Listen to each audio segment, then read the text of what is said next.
So welcome to our Bose academic classes. आज का lecture चलेगा हमारा यूनियन एंड इट्स टेरिटरीज के ऊपर। लास्ट वीडियो में आपने देखा होगा हम लोगों ने प्रेम्बल पढ़ा था, जिसे हिंदी में प्रस्तावना कहते हैं।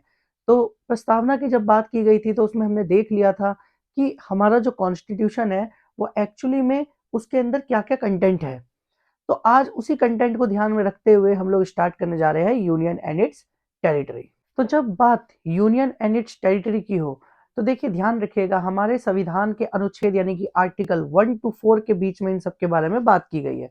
अब ये समझना होगा कि आर्टिकल्स क्या है। देखिए आर्टिकल्स जो है जैसे हमारे सीरियल नंबर्स होते हैं ना, उसी तरीके से आप आर्टिकल्स को कंसीडर कर सकते हैं, क्योंकि सीरियल वाइज आपको समझना होगा कि क्या किस अनुच्छेद के अनुसार क्या चीजें की गई है। क्योंकि जब कोर्ट में कोई भी केस लड़ा जाता है या कहीं पे भी आपको कॉन्स्टिट्यूशन का रेफरेंस देना होगा तो वहां पे आप आर्टिकल्स का इस्तेमाल करते हैं। सिर्फ आर्टिकल्स ही नहीं, हमारे कॉन्स्टिट्यूशन में आपका जो है स्केड्यूल्स भी होते हैं, पार्ट्स भी होते हैं। देखिए जब ओरिजिनली हमारा कॉन्स्टिट्यूशन अडॉप्ट किया गया था तो उस समय पे हमारे पास जो है वो 395 आर्टिकल्स थे, एक प्रियम्बल था, 22 पार्ट्स थे और साथ में 8 स्केड्यूल्स थे।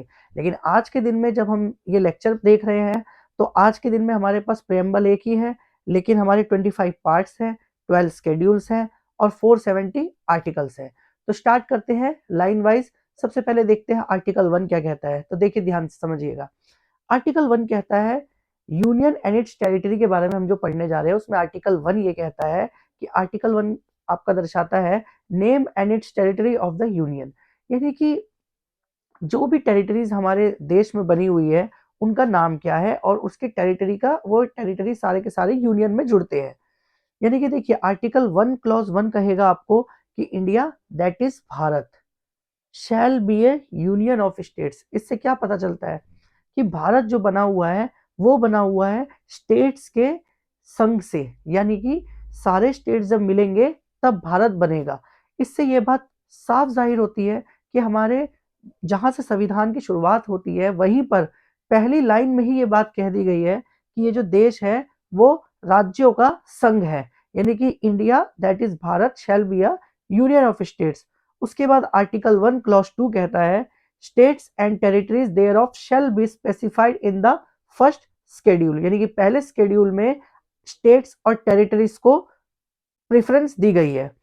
आर्टिकल 1 क्लॉज 3 में कहा जाता है कि टेरिटरी जो भारत की है उसके अंदर टेरिटरीज ऑफ द स्टेट्स भी आएंगी और साथ में यूनियन टेरिटरीज। अब यहाँ पर ये जानना होगा कि स्टेट्स और यूनियन टेरिटरीज में क्या अंतर है। देखिए स्टेट्स जो होता है, स्टेट्स में आपके चीफ मिनिस्टर आपको मिलेंगे, लेकिन जब आप यूटीज की तरफ जाइएगा सिर्फ दो राज्यों को छोड़ के जो कि पौंडीचेरी और आपका दिल्ली है, इन दो यूनियन टेरिटरीज को छोड़ करके आपको जितने भी यूटीज हैं उसमें आपको चीफ मिनिस्टर नहीं मिलेंगे, क्योंकि वो डायरेक्ट सेंट्रल के कंट्रोल में रहते हैं। उसके बाद बात आती है फिर हमारे आर्टिकल 2 की।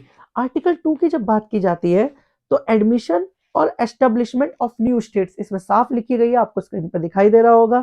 इसका मतलब क्या है? इसका मतलब है कि पार्लियामेंट अगर चाहे तो कानून के अनुसार यानी कि लॉ के अनुसार किसी भी यूनियन को या फिर कोई भी नया राज्य वो बना सकता है। यानी कि वो चाहे तो किसी राज्य को यूनियन बना सकता है और वो यूनियन टेरिटरी बना सकता है, या किसी भी यूनियन टेरिटरी को कोई राज्य बना सकता है। जैसा कि 2019 में 5 अगस्त के दिन हमने देखा कि जम्मू कश्मीर जो कि एक राज्य हुआ करता था उसको यूनियन टेरिटरी बनाया गया। तो जिस समय इसको यूनियन टेरिटरी बनाया गया होगा उस समय पे आर्टिकल 2 का इस्तेमाल किया गया होगा। एक और एग्जाम्पल लेते हैं जो कि है सिक्किम का। जब हमारा देश आजाद हुआ उस समय सिक्किम हमारे देश का पार्ट नहीं था। सिक्किम में मोनार्की चल रही थी जिनको चोग्याल कहा जाता था। लेकिन हाँ, अच्छी बात यह थी कि भारत के साथ उनके डिप्लोमेटिक एग्रीमेंट्स थे, जिसमें सिक्किम मोनार्क ने भारत को 3 शक्तियां प्रदान की थी, जिसमें डिफेंस आता था, एक्सटर्नल अफेयर्स आता था और कम्युनिकेशन आता था। और हम सभी अच्छे से जानते हैं कि किसी भी देश को चलाने के लिए ये 3 चीजों का होना बहुत जरूरी है। उसके बाद 1974 आते आते सिक्किम को भी भारत में मिला लिया गया। अब बात करते हैं आर्टिकल 3 की। आर्टिकल 3 कहता है फॉर्मेशन ऑफ न्यू स्टेट्स।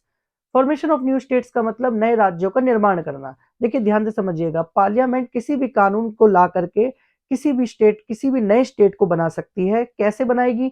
तो या तो वो टेरिटरी किसी भी यूनियन टेरिटरी में से किसी स्टेट को बना सकती है, जैसा कि मैंने आपको आर्टिकल 1 के हिसाब से बताया, 1 और 2 में भी ये बात की गई है। उसके बाद वो क्या कर सकती है, 2 स्टेट्स को जोड़ सकती है, एक स्टेट को 3 टुकड़ों में बांट सकती है, वो चाहे तो किसी यूनियन टेरिटरी और दूसरे स्टेट को मर्ज करके एक अलग सेपरेट स्टेट बना सकती है। उसके बाद चाहे तो किसी भी स्टेट का एरिया बढ़ा सकती है, किसी भी स्टेट के एरिया को घटा सकती है, किसी की भी बाउंड्रीज को अल्टर कर सकती है, यानी कि बढ़ा सकती है और घटा सकती है। उसके बाद किसी भी राज्य के नाम को बदल सकती है। जैसा कि 2014 में, यानी कि 2014 में आंध्र प्रदेश रीऑर्गेनाइजेशन एक्ट आया था 2014, जिसमें क्या हुआ था कि आंध्र प्रदेश को 2 हिस्सों में बांट दिया गया था। जैसा कि अब हम सब जानते हैं, एक है तेलंगाना और दूसरा है आंध्र प्रदेश। और हाँ, एक बात और कही गई थी, वो ये थी कि हैदराबाद, जो कि पहले आंध्र प्रदेश की राजधानी थी, यानी कि कैपिटल थी, वो 10 साल से ज्यादा कॉमन कैपिटल नहीं रह सकती। अब आता है आर्टिकल 4। आर्टिकल 4 कहता है कि आर्टिकल 2 और आर्टिकल 3 में समय के अनुसार आप अमेंडमेंट भी कर सकते हैं। अमेंडमेंट का मतलब होता है आपका जो भी कानून बनता हुआ, जो भी कानून चलता हुआ आ रहा है, उसमें कोई बदलाव करना, जिसे हिंदी में संशोधन कहते हैं। ठीक है, यानी कि जब, और एक बात बता दूं कि जब भी आपको संविधान में कोई संशोधन करना होगा, यानी कि कॉन्स्टिट्यूशन में कोई अमेंडमेंट करना होगा, तो आर्टिकल 368 का भी इस्तेमाल होगा। अब 1950 की बात है, जो हमारा देश था उसमें जो राज्यों का बंटवारा था वो कुछ इस प्रकार था। पार्ट ए में रखा गया था बॉम्बे और मद्रास को, बी में रखा गया था जम्मू कश्मीर, मैसूर और हैदराबाद को, सी में रखा गया था कुर्ग और दिल्ली को, और डी में रखा गया था अंडमान एंड निकोबार को। अब बात ऐसी है कि क्या हमारे देश में आज के समय में जो हम स्थिति देख रहे हैं, वो देख रहे हैं जैसे कि बिहार हो गया, वेस्ट बंगाल हो गया, तमिलनाडु हो गया, उसके बाद आपका केरला हो गया, या कर्नाटका हो गया, या महाराष्ट्र हो गया। हम देखते हैं कि हमारे देश में अलग अलग राज्यों पे अलग अलग तरीके की भाषा बोली जाती है। तो क्या जो राज्य इतने सारे बने हुए हैं, क्या वो लिंग्विस्टिक बेसिस पे बने हैं, यानी कि क्या भाषा के आधार पे बने हैं? तो चलिए इसके बारे में समझते हैं। ध्यान से समझिएगा, 2-3 कमीशंस के नाम मैं आपको बताऊंगा, वो आपको याद रखने हैं। जैसे कि सबसे पहले आया धार कमीशन। धार कमीशन जून 1948 में आया, है ना। अब इसमें जो रीऑर्गेनाइजेशन करने की बात की गई स्टेट्स की, वो एडमिनिस्ट्रेटिव कन्वीनियंस के हिसाब से की गई, अकॉर्डिंग की गई।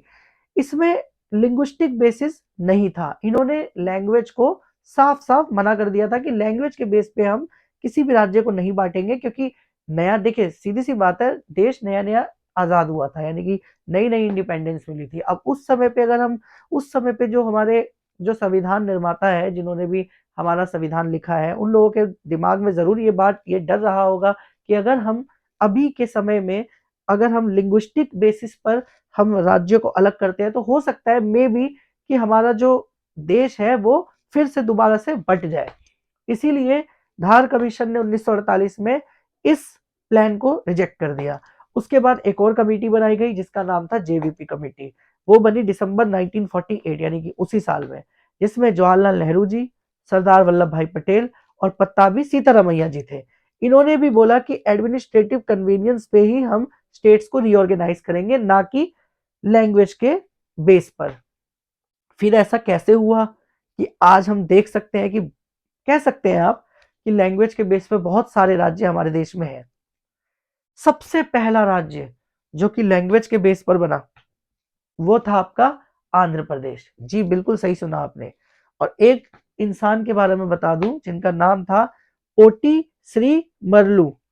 ओटी श्री रामुलु की वजह से एक अलग राज्य बना, जो कि जो पहला राज्य बना जो भाषा के आधार पर बना, जिसे हम कहते हैं Andhra Pradesh.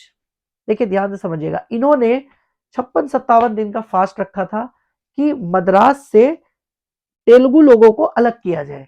Telugu in the sense, Telugu भाषा जो है वो आंध्र प्रदेश में बोली जाती है। इन्होंने कहा मद्रास से तेलुगु लोगों को अलग किया जाए और एक आंध्र प्रदेश राज्य बने जो कि तेलुगु स्पीकिंग के लिए जाना जाए। और जिस समय तक ये जीवित थे उस समय तो असर नहीं हुआ, क्योंकि आप भी समझ सकते हैं कि जब तक कुछ बड़ा ना हो तब तक सरकार जल्दी काम करती नहीं है किसी की भी। हुआ ये, इसी प्रोसेस के दौरान इनकी मौत हुई, डेथ हो गई। इन्होंने हंगर स्ट्राइक रखा, इनकी डेथ हुई। इनकी डेथ की वजह से जवाहरलाल नेहरू को मजबूर होना पड़ा और एक नया राज्य बनाना पड़ा भाषा के आधार पे, जो कि था आंध्र प्रदेश। तो अक्टूबर 1953 में Andhra Pradesh became the first state which is reorganized on the basis of language। आप कह सकते हैं ये बिल्कुल सही बात है। स्टेट्स रीऑर्गेनाइजेशन कमीशन आया, पहला स्टेट्स रीऑर्गेनाइजेशन कमीशन, जो कि फजल अली, एच.एन. खुंजरू और के.एम. पानीकर की अध्यक्षता में बना। दिसंबर 1953 में ये ग्रुप बना, यानी कि ये कमीशन बना, और इन्होंने अपनी रिपोर्ट सबमिट की 1955 में। तो इस वजह से जो आंध्र प्रदेश है उसको एक वो पहला राज्य ऐसा बन गया जो कि लैंग्वेज बेस पे बना। तो ये थी हमारी आज की वीडियो। अगर आपको हमारी वीडियो अच्छी लगी हो तो लाइक, कमेंट और शेयर जरूर करें। तो आज की वीडियो में हमने ये जाना कि कैसे स्टेट्स रीऑर्गेनाइज हुए और कैसे हमारे आर्टिकल 1 to 4 स्टेट्स और यूनियन टेरिटरीज के बारे में बात करते हैं। जय हिंद।